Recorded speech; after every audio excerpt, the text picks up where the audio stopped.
Now we're going to cover navigation and changing views.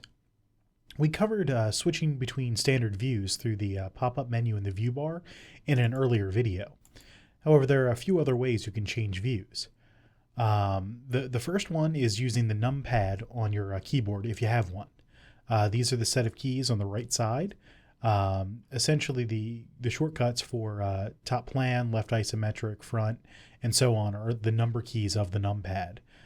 0 is top plan, 1 is left isometric, 2 is front, 3 is right isometric, 4 is left, 5 is top, 6 is right, 7 is left rear isometric, 8 is back, and 9 is right rear isometric. These view changes, these standard view changes, can also be changed through the view menu under standard views as well. Now let's go into moving around in the document.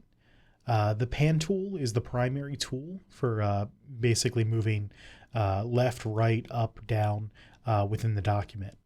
We've mentioned this previously when we talked about using the middle mouse button to activate the pan tool. So of course you can simply just press down on the middle mouse button if you have one. This activates the pan tool and will allow you to move up, down, left, and right. You can also just access the pan tool directly through the basic palette.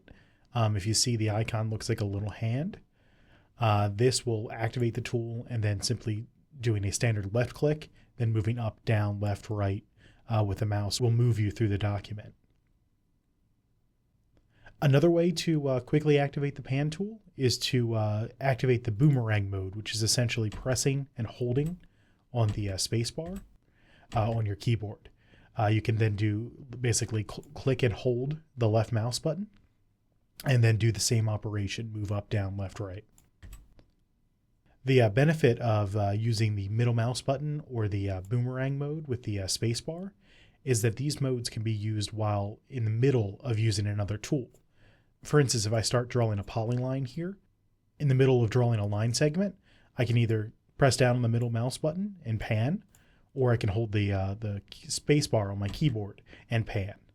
This allows you to move around in the document while drawing an object or while using another tool. Now let's talk about zoom.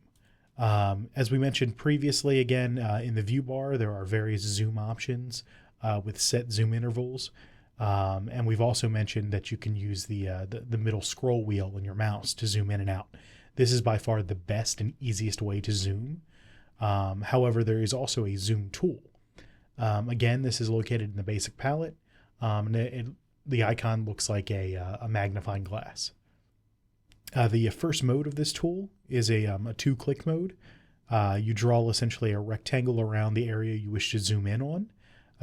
So you click once to start the rectangle, click again to end it, and then you will zoom in on that area. To zoom out, you simply hold the Alt key and repeat that same action. The second mode of the zoom tool is a click and hold operation. You essentially click once and hold, and the point at which you click is the center of the zoom, or is the focus of the zoom. You then move your mouse up or down to zoom in or out. Now let's talk about rotating around objects. The primary tool for this is the flyover tool. The flyover tool, again, is in the basic palette.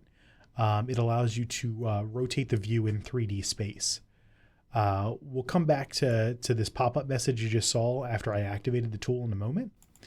The tool itself has 4 modes. The first mode is a 2-click mode. The first click sets the center of the rotation. Then you click and hold and move the mouse around to rotate around the center point you just set. Now going back to the message that popped up when we first activated the tool, this was a tip letting you know that you can quickly activate the flyover tool by holding down on the control key while holding down the middle mouse button.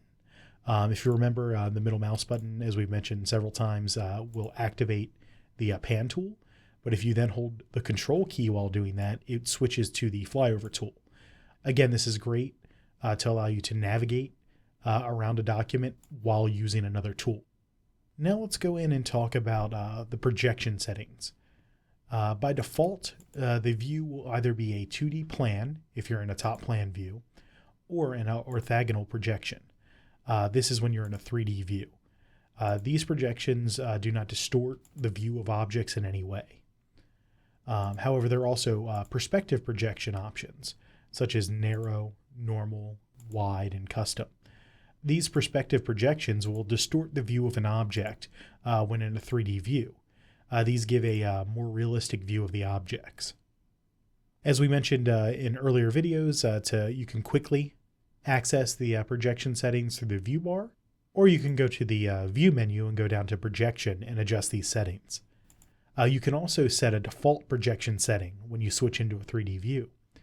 This is done in the Vectorworks preferences. So you just go up to Tools, Options, Vectorworks Preferences. Then under the 3D tab, you can choose the default projection when switching to a 3D view setting. Now let's go into navigating when in a perspective view. The primary tool for this is the walkthrough tool. This tool allows you to simulate movement through a 3D space. You can essentially walk inside of a model rather than just looking at the outside of a model. The walkthrough tool is in the visualization toolset in the toolsets palette. There are 3 main modes: walk, look around, and elevator modes, as well as a gamer mode that allows you to use the WASD keys to navigate. The first mode uses a single click and hold operation. So you click and hold in the drawing area and then move the mouse. As you move the mouse forward, left, right, you'll start to move through the model.